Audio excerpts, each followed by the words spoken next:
ہفتہ حضور اکرم صلی اللہ تعالیٰ علیہ وسلم کی سیرت کا وہ باب آپ کے سامنے رکھا گیا تھا جو چھٹی ہجری کا تھا۔ چھٹی ہجری بہت اہم ہے سیرت میں، ہجرت کا چھٹا سال جس میں صلح حدیبیہ ہوئی، اور اس کے بعد نبی کریم صلی اللہ تعالیٰ علیہ وسلم نے دعوت اسلام کا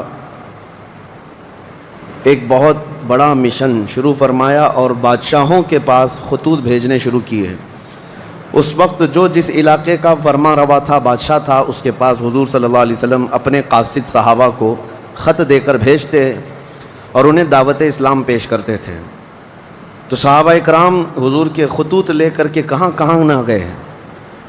روم کا جو عظیم بادشاہ تھا ہرقل، اس کے پاس گئے۔ کسریٰ جو ایران کا بادشاہ تھا، خسرو پرویز اس کا نام، اس کے پاس گئے۔ پچھلے درس میں نے آپ کے سامنے یہ بات رکھی ہے، جس نے حضور صلی اللہ تعالیٰ علیہ وسلم کے خط کو پھاڑ دیا، ایران کا بادشاہ تھا، اور حضور کے قاصد کو اس نے تکلیف پہنچائی، اور پھر اس نے جیسے ہی حضور کے خط کو پھاڑا، نبی پاک صلی اللہ علیہ وسلم کو جب یہ خبر ہوئی تو آپ نے صرف اتنا ارشاد فرمایا، مزق کتابی مزق اللہ ملکہ، اس نے میرے خط کو پھاڑا ہے، اللہ اس کی سلطنت کو ٹکڑے کر دے گا۔ سال نہیں گزرا تھا کہ خسرو پرویز کا جو بیٹا شیروے تھا، خود بیٹا اپنے باپ کو رات کے وقت سوتے وقت پیٹ پھاڑ کر کے قتل کر دیا اور اپنے باپ کے ٹکڑے کر دیا۔ اور اس کے بعد یہ جو کسریٰ بادشاہ کی سلطنت ہوا کرتی تھی، پرشین امپائر جس کو کہتے ہیں، بھائیوں میں آپس میں لڑائیاں اتنی ہو گئیں کہ کوئی اس خطے کا مالک، کوئی اس علاقے کا مالک، تو پوری سلطنت ٹکڑے ٹکڑے ہو کر کے تبدیل ہو گئی۔ صادق الوعد الامین رسول اللہ صلی اللہ علیہ وسلم کا فرمان عالی شان سچ ثابت ہوا، جس نے میرے آقا کے خط کو پھاڑا تھا، اللہ اس کی پوری سلطنت کو ٹکڑوں میں بدل دیا۔ یہ چھٹی ہجری کا واقعہ تھا۔ تقریباً 8 یا 10 بادشاہوں کو حضور صلی اللہ تعالیٰ علیہ وسلم نے خطوط بھیجے۔ اس میں کئی تو وہ ہیں جنہوں نے حضور کی تعظیم بھی کی، جیسے نجاشی بادشاہ جو حبشہ کا بادشاہ تھا، جس کو آج ایتھوپیا کہا جاتا ہے افریقن کنٹریز میں۔ نجاشی جو ہے حضور صلی اللہ تعالیٰ علیہ وسلم کا خط پاتے ہی اتنا رویا، آنکھوں سے آنسو آئے، اور فوراً جو صحابی آئے تھے ان کے سامنے ہی کہا، تم گواہ ہو جاؤ، میں اس آخری رسول پر ایمان لاتا ہوں۔ تو نجاشی اس وقت ایمان بھی لائے، مسلمان بھی ہوئے، صحابی رسول کی دعوت پر ایمان لائے، اور مرتبہ یہ پایا کہ نبی پاک صلی اللہ تعالیٰ علیہ وسلم کی بظاہر زندگی میں کبھی زیارت تو نہیں کی۔ 9ویں ہجری کو شاہ حبشہ نجاشی کا انتقال ہو گیا حبشہ میں، لیکن مدینہ طیبہ میں رسول اللہ نے نماز جنازہ پڑھائی۔ دور دراز سے ہی ایمان لا کر کے اس عظمت تک پہنچ گئے ہیں۔ اور شاہ مقوقس جو مصر کا بادشاہ تھا، اس نے بھی حضور صلی اللہ تعالیٰ علیہ وسلم کی عزت افزائی پر عزت کی، اور ایک خچر جس کو دلدل کہا جاتا ہے، جو نبی پاک صلی اللہ تعالیٰ علیہ وسلم کی محبوب سواری تھی، شاہ دلدل، حضور صلی اللہ تعالیٰ علیہ وسلم کو فرمایا، یعنی کہا جاتا ہے، یاد کیا جاتا ہے اس لقب سے، شاہ دلدل سوار۔ یہ بادشاہ مقوقس کا دیا ہوا ہدیہ تھا، اور حضرت بی بی ماریہ قبطیہ جو مصر کی تھیں، وہ بھی حضور صلی اللہ تعالیٰ علیہ وسلم کے ہدیے میں کنیز بن کر آئیں۔ پھر نبی پاک صلی اللہ علیہ وسلم نے ان سے نکاح بھی فرمایا، اور ان کے پیٹ سے حضور صلی اللہ تعالیٰ علیہ وسلم کے ایک بیٹے حضرت ابراہیم بھی پیدا ہوئے۔ یہ سب چھٹی ہجری کے واقعات تھے، جن کو آج میں نے آپ کے سامنے مختصراً ریپیٹ کیا ہے۔ اب چھٹی ہجری کا جو اہم واقعہ ہے، جس کے لیے تاریخ اسلام روشن ہے، توجہ سے، اس لیے کہ اسلامی فتوحات جتنی بھی فتح ہیں، ان کا صحرا اس چھٹی ہجری کی ایک جنگ سے ملتا جلتا ہے۔ باقی پہلے کی جو فتوحات ہیں وہ اپنی جگہ پر، لیکن دور دراز تک اسلام کی ہیبت جو قائم ہوئی، تو چھٹی ہجری کا ایک واقعہ ہے، اس واقعے کو جنگ خیبر کہا جاتا ہے۔ خیبر یہ چھٹی ہجری میں واقع ہوا، بعض مورخین کے نزدیک 7ویں ہجری میں، کیونکہ یہ محرم کا واقعہ ہے۔ محرم میں یہ جنگ پیش آئی تھی۔ یہ خیبر کیا ہے، جنگ خیبر کیا ہے، اس کے متعلق میں تھوڑی سی باتیں عرض کرتا ہوں۔ اس سے پہلے چھوٹے چھوٹے غزوے بھی ہوئے۔ ایک ذات القرد جنگ چھوٹی سی جنگ ہے جس کو میں اکثر اپنی تقریروں میں کہا بھی کرتا ہوں. عبد الرحمن فزاری قارا کا رہنے والا ایک شخص 400 لوگوں کو لے کر آیا تھا ذات القرد. مدینے سے قریب ایک چراگاہ تھی جہاں رسول اللہ صلی اللہ علیہ وسلم کی اونٹنیاں چرتی تھیں اور کھجوروں کے باغیچے تھے. تو اس عبد الرحمن نامی کافر نے حضور کی اونٹنیوں کو قبضہ کر لیا اور کھجوریں بھی چوری کر لیا اور بھاگنے لگا. اس وقت مدینے کے ایک صحابی حضرت سلمہ بن اکوا رضی اللہ تعالیٰ عنہ اکیلے تھے. انہوں نے 400 لوگوں کو دوڑانا شروع کر دیا. وہ اکیلے ہی 400 لوگوں کو دوڑاتے رہے. اتنا دوڑائے کہ وہ سب بھاگتے رہے، کیونکہ مدینہ طیبہ سے اس وقت کوئی اس واقعے کی خبر نہیں پا سکا تھا سوائے حضرت سلمہ بن اکوا کے. ان کو رسول اللہ صلی اللہ تعالیٰ علیہ وسلم کا عظیم سپاہی کہا جاتا ہے سلمہ بن اکوا. یہ تیز دوڑتے اتنا تھے کہ عربی گھوڑا بھی ان کی دوڑ کو نہیں پکڑ پاتا تھا. اب یہ جب ان 400 لوگوں کو بھگاتے رہے اور اپنی تیروں سے ان کو نشانہ بناتے رہے، حیرت کی بات ہے جب بھی میں یہ واقعہ پڑھتا ہوں حدیثوں میں موجود ہے کہ 400 لوگ ایک آدمی سے ڈر کر بھاگ بھی رہے ہیں اور بھاگتے جا رہے ہیں اور یہ ان کو بھگاتے جا رہے ہیں. پہاڑیاں آ گئیں تو عبد الرحمن قارہ کا رہنے والا شخص پلٹ کر کے پوچھتا ہے، اے شخص تو کیوں دوڑا رہا ہے، ہمیں کیوں بھگا رہا ہے، کیا چاہتا ہے؟ حضرت سلمہ بن اکوا نے کہا، جب تک تمہاری جھولی میں مدینے کی ایک کھجور بھی باقی رہے گی میں تمہیں زندہ نہیں چھوڑوں گا، اور جب تک رسول اللہ کی اونٹنیاں تم نے قبضہ کی انہیں آزاد نہیں کرو گے میں تمہارا راستہ آزاد نہیں رکھوں گا. اور دوڑاتے رہے. کئی لوگ اس میں سے گھوڑے سے گر جاتے تھے، ان کی گردن پر یہ صرف پیر رکھتے وہ وہیں ٹھنڈا ہو جاتا. یہاں تک کہ وہ پہاڑیوں کے اوپر چڑھ گئے. عبد الرحمن نے اپنے ساتھیوں سے کہا کہ لوگوں ان کی ساری کھجوریں پھینک دو، جتنی چادریں ہیں بچھا دو اور جتنی اونٹنیاں ہیں انہیں چھوڑ دو، ورنہ یہ ہم میں سے کسی کو بھی زندہ نہیں چھوڑے گا. تو اس کی بات پر سارے لوگوں نے اپنی اپنی کھجوریں جو لوٹے تھے مدینے کے باغات سے سب چھوڑ دیا، اونٹنیاں بھی چھوڑ دیں. سب کو جمع کیا حضرت سلمہ بن اکوا نے کھجوروں کو چادر میں، اور تنہا وہ سارا مال اٹھا کر کندھے پر اور حضور کی اونٹنیاں ہانکتے ہوئے مدینے کی طرف لا رہے تھے. اکیلے آ رہے تھے. بیچ راستے میں پھر حضرت ابو قتادہ رضی اللہ تعالیٰ عنہ سے ملاقات ہوئی. پوچھا کہاں سے آ رہے ہو؟ تو حضرت سلمہ بن اکوا نے واقعہ کہہ کر کے سنایا. کہا کہ چلو رسول اللہ صلی اللہ علیہ وسلم راستے میں ہی ہیں. حضور سے ملاقات ہوئی. حضور نے کہا کہ تم صحیح سلامت آ گئے، ہمیں واقعے کی خبر پہلے سے مل گئی تھی. تو ابھی بھی کہنے لگے یا رسول اللہ میں نے ان کو پانی تک پینے نہیں دیا، اگر آپ حکم فرمائیں تو ان سب کا پیچھا کر کے ان کو یہیں ختم کر دیں گے. نبی پاک صلی اللہ علیہ وسلم نے مسکرا کر فرمایا تمہاری جو اونٹنیاں تھی، تمہارے جو کھجور تھے، اس کے تم مالک ہو گئے ہو، ان کا راستہ چھوڑ دو. تب یہ واپس آئے. حضرت سلمہ بن اکوا اعلیٰ حضرت امام محمد رضا خان فاضل بریلوی رضی اللہ تعالیٰ عنہ نے اس روایت کو نقل فرمایا اور فرماتے ہیں سلمہ بن اکوا سے پوچھا گیا تمہیں خوف نہیں تھا، ڈر نہیں تھا؟ 400 لوگوں کو اکیلے دوڑاتے چلے گئے، مدینے سے باہر بھی چلے گئے. تو جانتے ہیں کون سی طاقت تھی ان کے پاس، سلمہ بن اکوا کے پاس، جو ان کو خوف سے آزاد کر رکھی تھی. فرماتے ہیں ایک بار رسول اللہ صلی اللہ علیہ وسلم صحابہ سے بیعت لے رہے تھے، ہاتھ میں ہاتھ لے کر بیعت کر رہے تھے. تو سب حضور کے پاس ہاتھ دے رہے تھے، بیعت کر رہے تھے. حضور نے مجھ سے کہا سلمہ بن اکوا آ جاؤ تم بیعت کر لو میرے ہاتھ پر. میں نے عرض کیا یا رسول اللہ پہلے ہی میں بیعت کر چکا ہوں. ایک بار وہ بیعت کر چکے تھے. حضور نے فرمایا دوبارہ کر لو، اس میں کیا حرج ہے؟ حضرت سلمہ بن اکوا کہتے ہیں میں نے دوبارہ حضور کے ہاتھ میں ہاتھ دیا، حضور نے بیعت کیا. تھوڑی دیر گزری تھی کہ صحابہ بیعت کر رہے تھے. حضور نے پھر پکارا سلمہ بن اکوا بیعت کیوں نہیں کر لیتے؟ کہا یا رسول اللہ میں نے 2 بار بیعت کی ہے. حضور نے فرمایا تیسری بار کر لو، کیا حرج ہے؟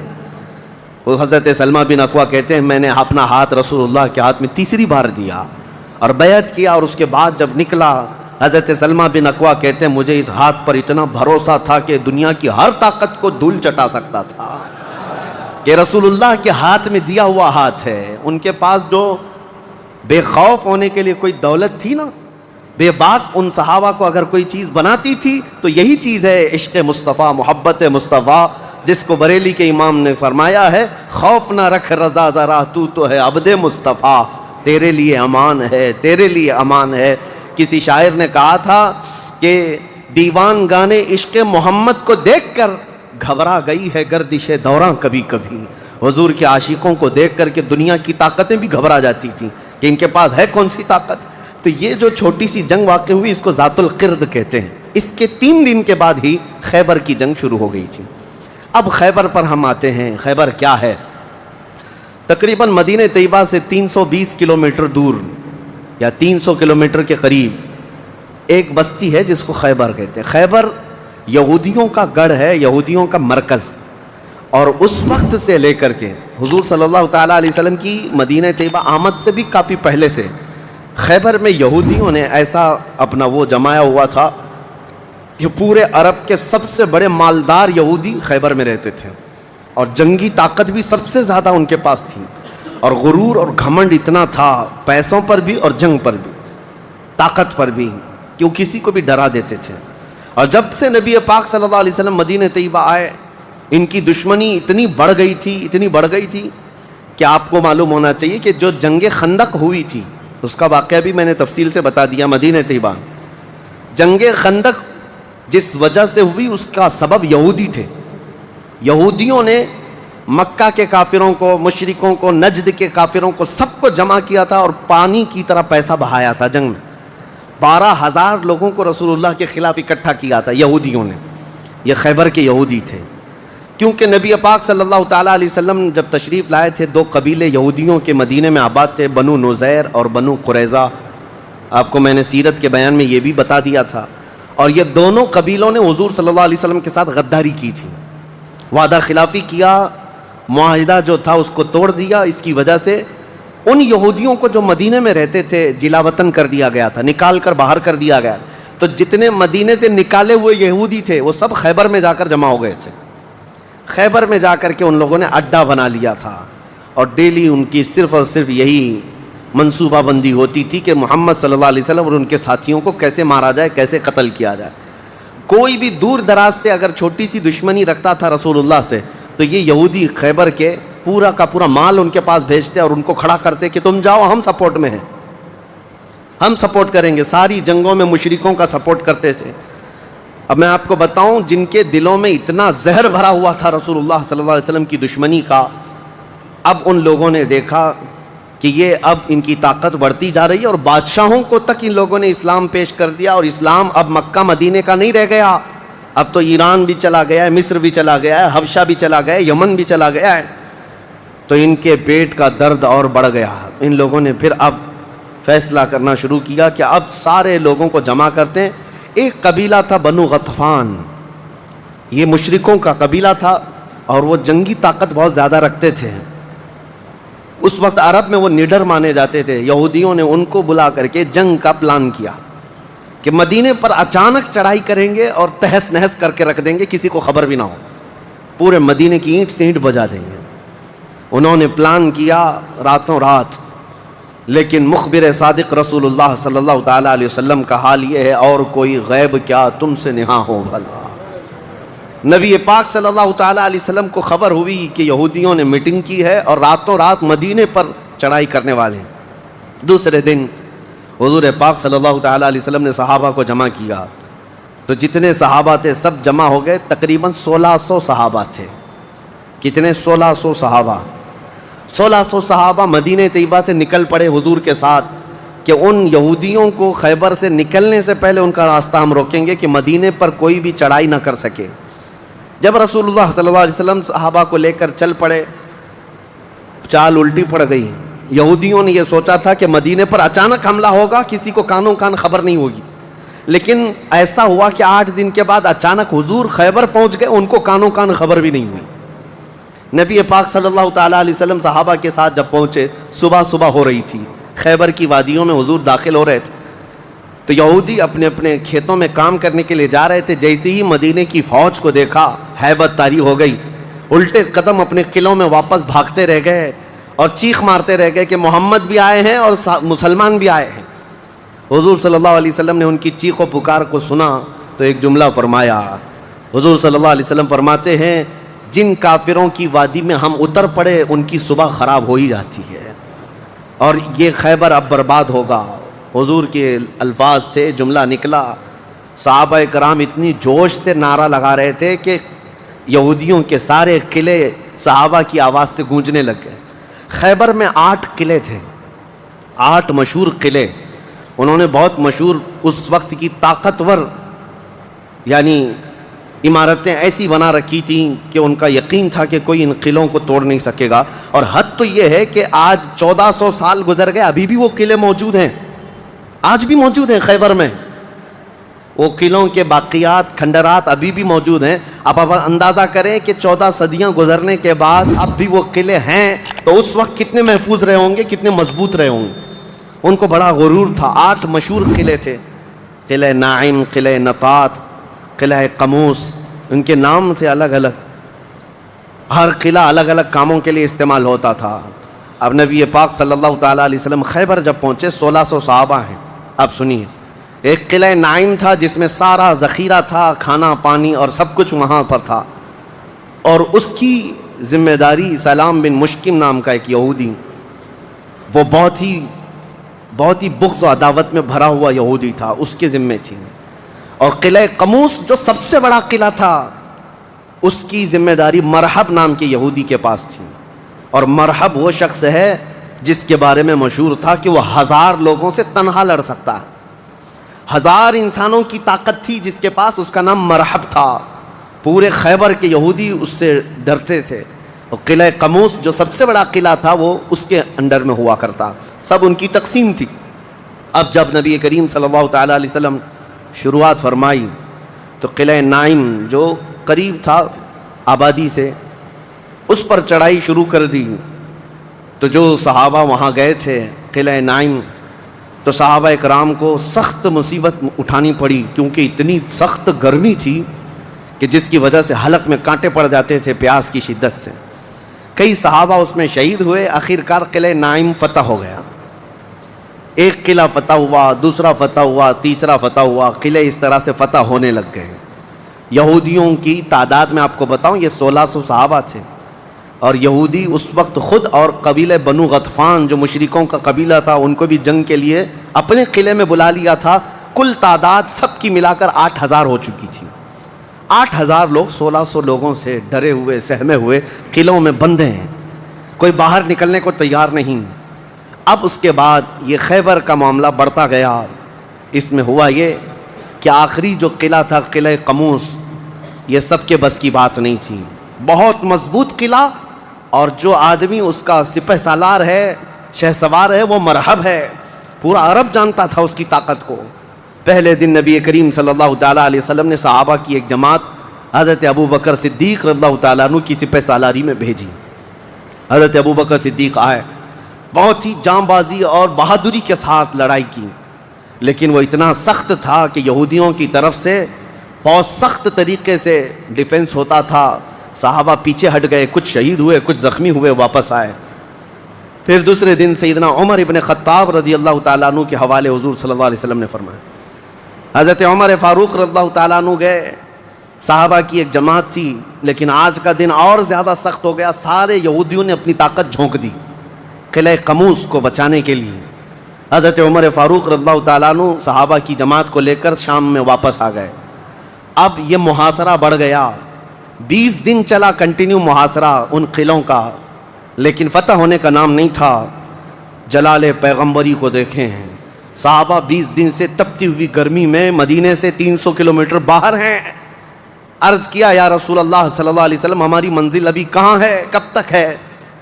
رات کا وقت تھا، نبی کریم صلی اللہ تعالیٰ علیہ وسلم جلال میں تھے. ارشاد فرمایا لَأُعْطِيَنَّ غَدًا رَایَةً رَجُلًا يُحِبُّهُ اللَّهُ وَرَسُولُهُ.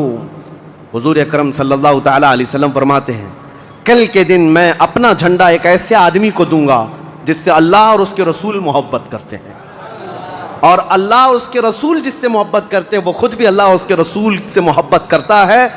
اور پھر میرے آقا نے فرمایا خیبر کی فتح اسی کے ہاتھ میں رکھی ہوئی. صحابہ کہتے ہیں پوری رات بے چینی اور کروٹ لیتے ہوئے ہم نے گزاری. نبی پاک نے بشارت دی ہے تو اب تو ہونا ہی ہے. حضور نے فرما دیا ہے کہ میں کل اپنا جھنڈا اس آدمی کے ہاتھ میں دوں گا جس کو اللہ اور اس کے رسول محبت کرتے ہیں. صحابہ کہتے ہیں، حضرت عمر فاروق رضی اللہ تعالیٰ عنہ فرماتے ہیں میری آنکھ تک نہ لگی پوری رات، اور اس تمنا میں کہ صبح ہوگی تو حضور صلی اللہ علیہ وسلم وہ جھنڈا مجھے دے دیں. کہ اس میں 3 بشارتیں تھیں. ایک بشارت یہ تھی کہ وہ شخص جس کو میں جھنڈا دوں گا وہ اللہ اور رسول سے بہت محبت کرتا ہے. دوسری بشارت یہ تھی کہ اللہ خود اس سے محبت کرتا ہے. تیسری بشارت یہ تھی کہ اسی کے ہاتھ میں خیبر کی فتح رکھی ہے. حضرت عمر کہتے ہیں پوری رات پلک بھی جھپکا نہیں, اسی آس میں اسی امید میں پوری رات گزاری. پورے صحابہ کا یہی حال تھا. صبح جب ہوئی دوڑے دوڑے نبی کریم صلی اللہ تعالیٰ علیہ وسلم کی جلوں میں حاضر ہوئے. اللہ کے حبیب صلی اللہ علیہ وسلم کے ہاتھ میں پرچم تھا, جھنڈا تھا, اب جنگ کے لیے روانہ کرنا تھا. نبی کریم صلی اللہ علیہ وسلم کے سامنے صحابہ کی فوج ہے. سارے صحابہ گردنیں اونچی کر کر کے دیکھ رہے ہیں, لیکن نبی پاک صلی اللہ تعالیٰ علیہ وسلم نے اس بھرے مجمع میں اعلان فرمایا علی کہاں ہے, علی کہاں ہے. اس مجمع میں حضرت علی نہیں ہے. صحابہ نے کہا یا رسول اللہ وہ بخار میں ہیں, بیمار ہیں اور آشوب چشم ہے, آنکھیں لال ہو چکی ہیں, آنکھوں سے پانی آ رہا ہے. نبی کریم صلی اللہ علیہ وسلم نے فرمایا لاؤ, اسی حالت میں بلا لاؤ. صحابہ گئے, حضرت علی کو بلا لائے. بخار کی حالت میں ہیں, آنکھوں میں آشوب ہے, سرخی آ چکی ہے. نبی کریم صلی اللہ علیہ وسلم نے قریب بلایا, اپنا لعاب پاک نکال کر ان کی آنکھوں میں لگایا. حضرت علی فرماتے ہیں مجھے ایسا لگا کبھی آنکھوں میں کوئی مرض آیا ہی نہیں تھا, بخار بھی نہیں تھا. نبی کریم صلی اللہ تعالیٰ علیہ وسلم نے اپنے ہاتھ میں موجود پرچم حیدر کرار کے ہاتھ میں دیا, کہا جاؤ علی تمہارے ہاتھ میں اللہ نے فتح رکھی ہے. میرے عزیزو ایک بات میں آپ کو بتا دوں کہ یہ کیا معاملہ ہے. جب رسول کریم صلی اللہ تعالیٰ علیہ وسلم کو یہ معلوم ہے کہ حضرت علی کے ہاتھ میں ہی یہ جنگ فتح ہونی ہے, تو پہلے دن کسی اور کو کیوں بھیجا, دوسرے دن اور صحابی کو بھیجا. یہ 20 دن کا محاصرہ کس بات کا تھا, یہ سارے معاملات کس لیے تھے. ایک بات یاد رکھیں, فتح اسلام کے حق میں ہے اور غالب اسلام ہو کر رہے گا, لیکن قدرت کا قانون یہ ہے جیسے معراج میں بھی آپ کو معلوم ہے نمازیں تو 5 ہی ہونی تھی, لیکن 9 مرتبہ حضور صلی اللہ علیہ وسلم کو آنا جانا کیوں رکھا گیا. خدا کی قدرت کا قانون یہ ہے کہ پہلے اسباب کی طرف دیکھو, بعد میں اسباب کا خالق خود تمہارے لیے راستے پیدا فرمائے گا. جنگ تو فتح ہونی ہی ہے, لیکن تمہیں سٹرگل کرنا پڑے گا, میدان میں مشکلیں اٹھانی پڑیں گی, بعد میں فتح تو تمہارے ہاتھ میں اللہ نے دی ہے. حضرت علی کرم اللہ وجہہ الکریم اپنے ہاتھ میں پرچم لے کر کے جب قلعہ قموس کی طرف بڑھتے ہیں, جانتے ہیں وہ تاریخ کا وہ عظیم دن ہے, محرم کی غالباً 9ویں تاریخ ہے. میں نے شروع میں ہی کہا کہ یہ ایک تاریخ کا ایسا حصہ ہے جس سے ساری باتیں آگے کی فتوحات جڑی ہوئی ہیں. کیوں میں آپ کو بتاتا ہوں. حضرت علی جس انداز سے جا رہے تھے اس وقت لوگوں کے اندر ہیبت طاری تھی, صحابہ آپ کے ساتھ تھے. جیسے ہی قلعہ قموس کے پاس گئے, سیدھے حضرت علی کرم اللہ وجہہ الکریم نے للکار کر کے مرحب یہودی کو بلایا کہ باہر آ جا اپنے قلعے سے اور مجھ سے مقابلہ کر. وہ ہاتھی کی طرح سے ڈیل ڈول رکھتا تھا اور خرامہ خرامہ سامنے آیا اور للکار کر کے کہنے لگا قد علمت خیبر انی مرحب شاک السلاح مجرب. تمہیں معلوم ہے پورا خیبر مجھے جانتا ہے کہ میں مرحب ہوں. شعر پڑھ رہا تھا, پورا خیبر جانتا ہے کہ میں مرحب ہوں, سر سے لے کر پیر تک ہمیشہ ہتھیار میں رہتا ہوں اور نہایت ہی تجربہ کار آدمی کہ جس کا وار کبھی خالی نہیں جاتا ہے. اس کے جواب میں مولا علی کرم اللہ وجہہ الکریم فرماتے ہیں انا الذی سمتنی امی حیدرا کلیث غابات کریہ المنظرا. تجھے پتا ہے میری ماں نے ہی میرا نام حیدر رکھا ہے. حیدر کا مطلب ہوتا ہے شیر, میری ماں نے میرا نام حیدر رکھا ہے. کلیث غابات کریہ المنظرا, ہیبت ناک شیر جب بھوک کی وجہ سے کچھار میں دہاڑتا ہے اس کو حیدر کہا جاتا ہے. جب یہ رجزی اشعار کا تبادلہ ہو رہا تھا, وہ یہودی مرحب جو سر پر ٹوپی پہنتا تھا ویسی ٹوپی لوہے کی کسی کے پاس تھی نہیں, جسم پر جو لوہے کا خود لباس ہوتا تھا ویسا لباس کسی کے پاس نہیں تھا. مقابلے میں وہ آیا اور اس نے حضرت علی کرم اللہ وجہہ الکریم پر بہت تیز وار کی, لیکن وار خالی گیا. حضرت علی کرم اللہ وجہہ الکریم پر کوئی وار نہیں آیا. پلٹ کر جب حیدر کرار نے وار ماری تو اس کی خود کو ٹوپی کو کاٹتا ہوا یہاں تک کہ اس کے جبڑوں تک حضرت علی کی تلوار آ گئی, اس کے دانتوں کو تک کاٹتی ہوئی آ گئی. اس کے بعد دوسرا وار بھی نہیں پڑا تھا کہ مرحب زمین پر ڈھیر ہو کر تڑپنے لگ گیا. اتنا ہی نہیں ہے کہ یہ منظر دیکھ کر کے جتنے یہودی تھے سب کے سب ٹوٹ پڑے. کس پر؟ حیدر کرار پر. اکیلے بطل جلیل ہیں, جس طرف سے آتے تھے صحابہ کہتے ہیں حضرت علی کی تلوار اس دن جو چمک رہی تھی ہمارے جسموں میں ہیبت طاری تھی, کبھی ادھر چمکتی ہے کبھی ادھر چمکتی ہے. آپ کو پتا ہے ایک لقب آپ کا کرار ہے, کرار کا مطلب کیا ہوتا ہے؟ پلٹ پلٹ کر کے حملہ کرنے والا، اور ایسا حملہ کرنے والا کہ سامنے والے کو سنبھلنے کا موقع بھی نہیں دیتا۔ حضرت علی کی تلوار نے اتنے وار کیے کہ یہودیوں کی صفیں درہم برہم ہو گئی۔ بعض تو لوگوں نے یہ سوچا کہ جان بچانے میں عافیت ہے، جب ہمارا سردار ڈھیر ہو کر تڑپ رہا ہے ہمیں اس سے مقابلے کی کیا تاو ہے۔ بڑھتے گئے حضرت علی، سیدھے قلعہ قموس جو تھا وہاں جا کر کے کھڑے ہو گئے تو یہودیوں میں ایک اعلان ہوا کہ اگر یہ علی بن ابی طالب قلعے کے اندر گھس گیا تو خیبر قیامت تک ہمارے ہاتھ میں نہیں آ سکتا، اپنی طاقت لگا دو۔ سارے یہودی ٹوٹ پڑے، جتنی فوجیں تھی ٹوٹ پڑی۔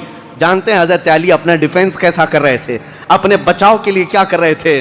قلعہ قموس کے دروازے کو جو پھاٹک تھا ایک ہاتھ سے اکھاڑ دیا اور بائیں ہاتھ سے صرف دروازہ پکڑتے تھے، سیدھے ہاتھ سے تلوار سے حملہ کیا کرتے تھے۔ ایک ہاتھ میں دروازہ لے کر کے ڈیفنس کر رہے ہیں، ڈھال بنائے ہوئے ہیں، جہاں سے تیر آئے یا تلوار آئے اس دروازے سے آپ نے اپنے آپ کا ڈیفنس کیا ہے۔ صحابہ کہتے ہیں ہم دیکھتے رہے، وہ دروازے کو ایسے اپنے ہاتھ میں نچھا رہے تھے جیسے کوئی چھوٹا کھلونا اپنے ہاتھ میں نچھایا جاتا ہے۔ حضرت علی کرم اللہ وجہہ الکریم نے اس قلعے کا پھاٹک توڑ دیا جس کو 20 دنوں سے صحابہ جا کر کے آ رہے تھے، توڑ نہ سکے تھے۔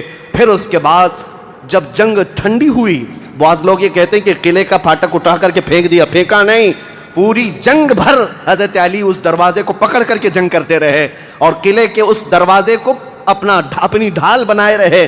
جب یہودی سرد پڑ گئے، ٹھنڈے پڑ گئے تو اس قلعے کے دروازے کو آپ نے اٹھا کر پھینک دیا۔ صحابہ کہتے ہیں ہم بعد میں، چونکہ وہ راستے میں پڑا تھا، اٹھانے کے لیے گئے تو 40 صحابہ مل کر کے اس دروازے کو اٹھا نہ پا رہے تھے۔ جو تنہا حیدر کرار اتنی دیر تک اپنے ہاتھ میں لے کر کے لڑتے رہے۔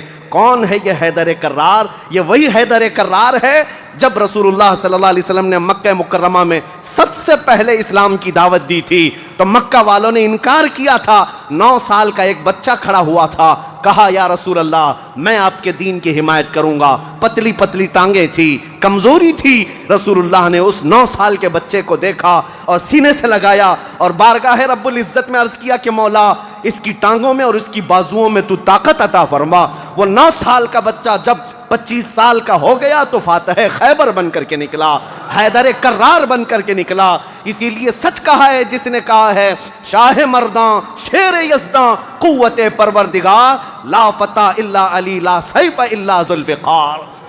یہ ہے جس کا مطلب یہ ہوتا ہے فارسی میں شاہ مرداں شیر یزداں۔ نوجوانوں کا اگر کوئی بادشاہ ہے تو حیدر کرار ہے۔ شیر یزداں اگر اللہ کا کوئی شیر ہے تو حیدر کرار ہے۔ قوت پروردگار، اللہ کی طاقت کا مظہر دیکھنا ہے تو علی بن ابی طالب ہے۔ لا فتح الا علی، سچ کہا جس شاعر نے کہا لا فتح الا علی۔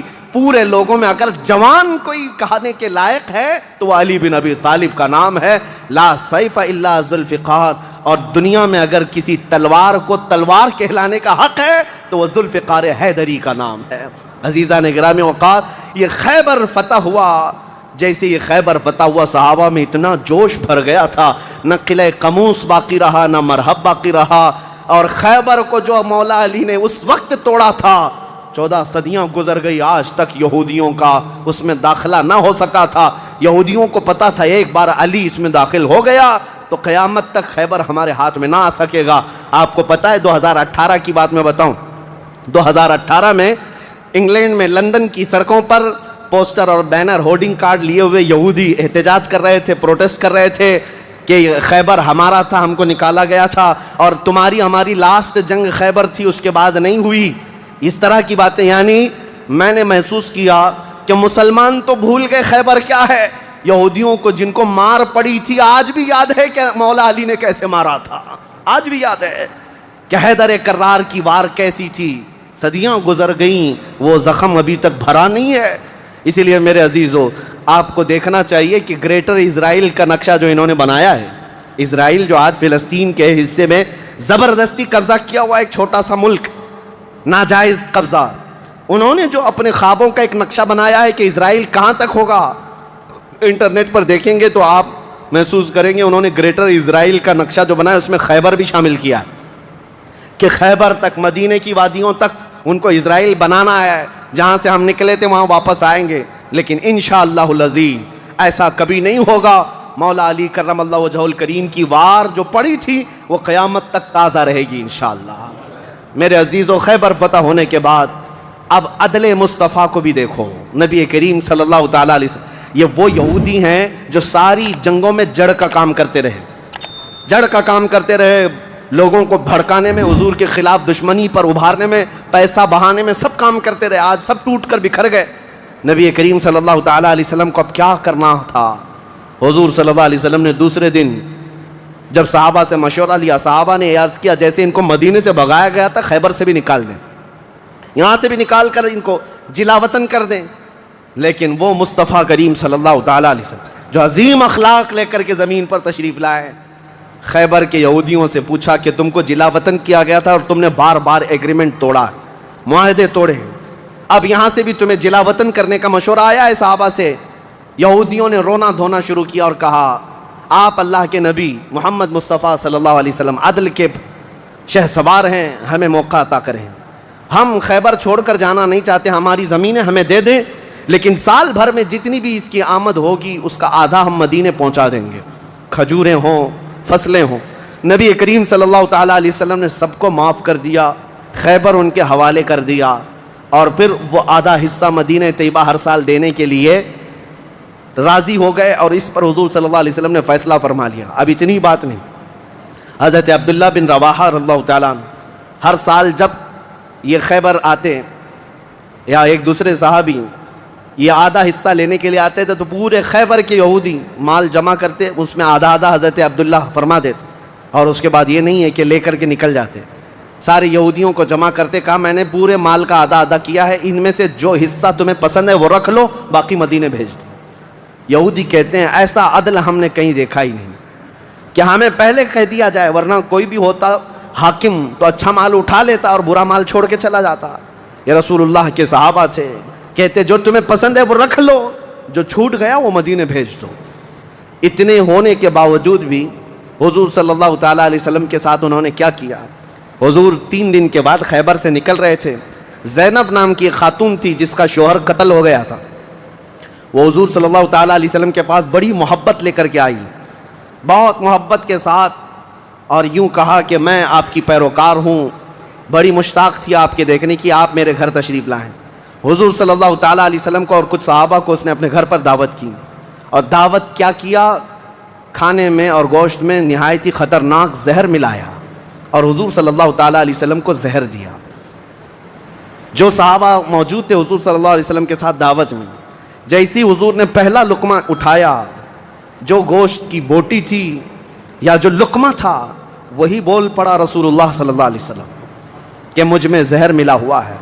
نبی کریم صلی اللہ تعالیٰ علیہ وسلم نے ابھی اپنی زبان پر لگایا ہی تھا، نکال کر پھینک دیا، لیکن دوسرے ایک صحابی حضور سے پہلے پیٹ بھر کر کھا چکے تھے اور وہ زہر کے اثر سے فوراً ہی شہید ہو گئے۔ یہ یہودیوں نے حضور کے معافی کے بعد، اعلان کے بعد پھر بھی یہ ہرزہ سرائیاں، یہ سارے کام کرتے رہے اور آج تک کرتے آئے ہیں۔ آج تک نبی کریم صلی اللہ تعالیٰ علیہ وسلم نے اس کے باوجود معلوم ہونے کے بعد یہودیوں کو بلایا کہ اس خاتون کا کیا کیا جائے۔ اس نے اقرار کر لیا، کہا کہ ہاں ہم نے زہر ملایا تھا۔ کہا کیوں؟ کہا ہم یہ دیکھ رہے تھے اگر آپ اللہ کے سچے رسول ہیں تو آپ کو خبر ہو جائے گی، ورنہ ہم کو آپ سے نجات مل جائے گی، ہم بچ جائیں گے، آپ زہر سے ختم ہو جائیں گے۔ نبی کریم صلی اللہ تعالیٰ علیہ وسلم تو زہر کے اثر سے کچھ نہیں ہوا اور حضور بچے اس زہر سے، لیکن ان یہودیوں میں سے کوئی بھی اسلام کی طرف آیا بھی نہیں۔ نبی کریم صلی اللہ تعالیٰ علیہ وسلم نے اس خاتون سے بدلہ نہیں لیا، اسے معاف کر دیا۔ اپنی ذات کے لیے حضور نے کبھی بدلہ لیا ہی نہیں، اسے چھوڑ دیا اور پھر وہاں سے نکل پڑے۔ یہ زہر کا جو اثر تھا پوری زندگی بھر رسول کریم صلی اللہ تعالیٰ علیہ وسلم کے تالو پر، سر پر اثر لگا رہا، جلن ہوتی تھی، تھوڑا چکھا ہی تھا۔ اتنا خطرناک زہر یہ یہودیوں کے پاس ہوا کرتا کہ انہوں نے اپنے زہر سے کئی لوگوں کو مارا ہے۔ یہ یہودی ایسی قوم ہے جس پر اللہ تعالیٰ نے قرآن میں لعنت فرمائی۔ یوں ہی نہیں، بعض لوگوں کو لگتا ہے کہ بار بار اس ٹاپک پر کیوں ہے؟ ارے میاں ہم ہر نماز میں یہ کہتے ہیں غیر المغضوب علیہم ولا الضالین، سورہ فاتحہ کے آخر میں المغضوب کا مطلب ہے جس پر اللہ کا غضب ہوا، وہ قوم یہودیوں کی ہے۔ سورہ فاتحہ میں ہم اللہ کی بارگاہ میں پناہ مانگتے ہیں کہ اللہ جس قوم پر تیرا غضب نازل ہوا اس قوم سے ہمیں بچائے رکھ، ان کے راستے سے ہمیں بچائے رکھ۔ یہ اتنی خطرناک سازشی قوم ہے کہ آج پوری دنیا کو انہوں نے ہلا کر رکھا ہے، آج پوری دنیا کو کریڈٹ نظام پر لا کر رکھا ہے۔ یہ جتنے ورلڈ کے بڑی بڑی بینکیں ہیں انہوں نے اپنے ہاتھ میں رکھا ہے، سونے پر یہ اپنا قبضہ جمائے ہوئے ہیں۔ جیولری اس کو نام دیا گیا ہے، سونے چاندی کے تمام زیورات کو جانتے ہیں۔ اس کے ایک محقق نے کہا تھا جیوز، یہودی جیو کہلاتے ہیں، اور جیو سے انہوں نے جیولری کر دیا ہے کہ سونے چاندی کا حق صرف اور صرف جیوز کے پاس ہے، یعنی یہودیوں کے پاس، دوسرے کوئی اس کا حق نہیں رکھتے۔ اور یہ مال سونا چاندی ہی ہے جو پوری دنیا کی کرنسی کو اوپر نیچے کرتا ہے۔